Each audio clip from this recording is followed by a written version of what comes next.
the guitar riff for that song is one of my favourites to play. I really dig that riff. You know, it's actually kind of sitting with me for a good couple of years really, before this song was actually born. And sometimes that does happen. I actually tried to have like conscious songwriting sessions to create the lyrics to go with the riff, and you know, I did several, like a few different concepts, and each time it just wasn't right to me. It felt forced, probably because of the way that I was songwriting, because traditionally I kind of wait for it all to flow rather than consciously sit down and say I'm writing a song for this riff or about this. So there was that weighing on me, and I also felt like with this particular riff, it needed to be something powerful, and I needed the lyrics to warrant the strength of that riff. So yeah, it sat with me for a couple of years, and then one night I was just having a songwriting session, I guess you could say, and just picked up the guitar, have a bit of a jam. That was one of the riffs that I played because I really like it, and sometimes I run over things I've already played, and all of a sudden I just felt like I needed to express some of the injustice that I had witnessed and endured.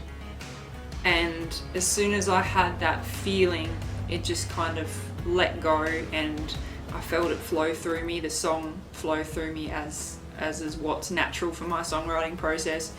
And from that, like, the basic concept of the song came to me quite easily, and it felt right as well, you know, like I sort of went, yes, this is it, this is what I've been waiting for. And yeah, so I did go over it with a critical eye after that, and just kind of fine-tuned the lyrics and made it tighter, and but essentially that is the evening in which it was born, and that's how it came about, and I still really love that riff, and yeah, I think the song came out really well. Leave me feeling blind if you want. So initially when I penned it, I did put this little scribble at the top as well, as I do have the very first piece of paper that I scribbled it on, and I had "take" with a question mark next to it, thinking that I'd possibly call the song "Take."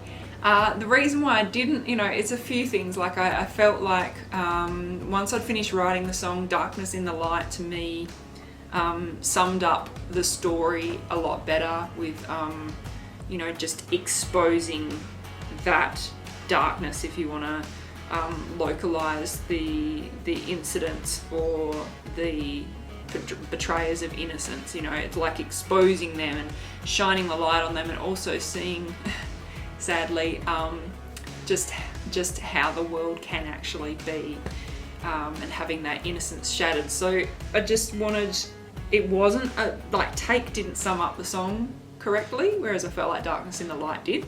The other reason why I didn't call it that was because one of my predominant idols, John Butler, on his album 3, he has a track called "Take," and no one would have noticed. But for me, I don't know, I just felt, you know, with those two points kind of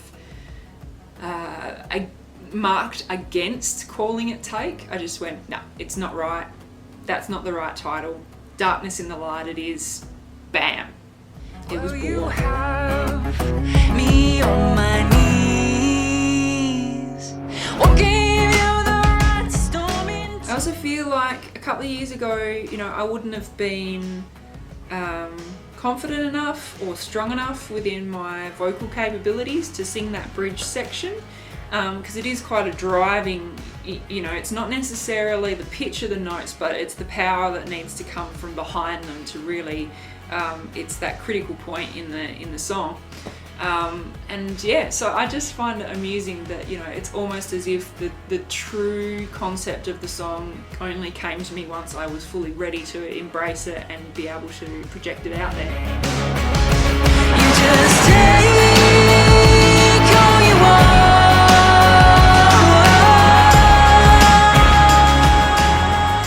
And recording it was just, you know, I recorded it with James Newhouse, who I've recorded my last album with and my upcoming album. I just feel like he really understands my sound. I don't know how many times I can iterate that to people that, yeah, he's just bang on. And we actually fitted a Seymour Duncan mag mic pickup that I had in one of the Cole Clarks into my 12-string Maton, and it just turned it into this whole other monster. So I've since had a mag mic fitted into that Maton just because it just gave it just a whole new level of power. I mean, you can hear the grit on that track, but at the same time as grit, I don't feel like it's lost any of its acoustic warmth either. It's just best of both worlds situation.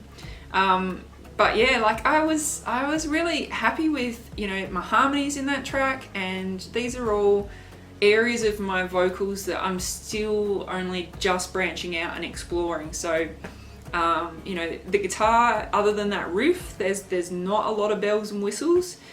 We didn't go too crazy, no massive lead work or slide work or anything like that. It was, I feel like this track was predominantly the vocal power to express that storytelling.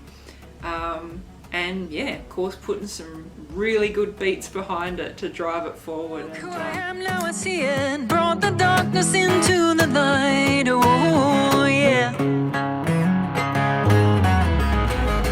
Yeah, it's I'm stoked with how it came out. It's the boldest song on the album, and you know, I did initially probably have some apprehension about releasing this particular song because of the content of it, but I also feel like it's yet another one of those songs that can help people get the power back and needs to be out there. You know, that's why these songs come to me from wherever they come from. So yeah, that I think sums up pretty much everything about creating Darkness in the Light.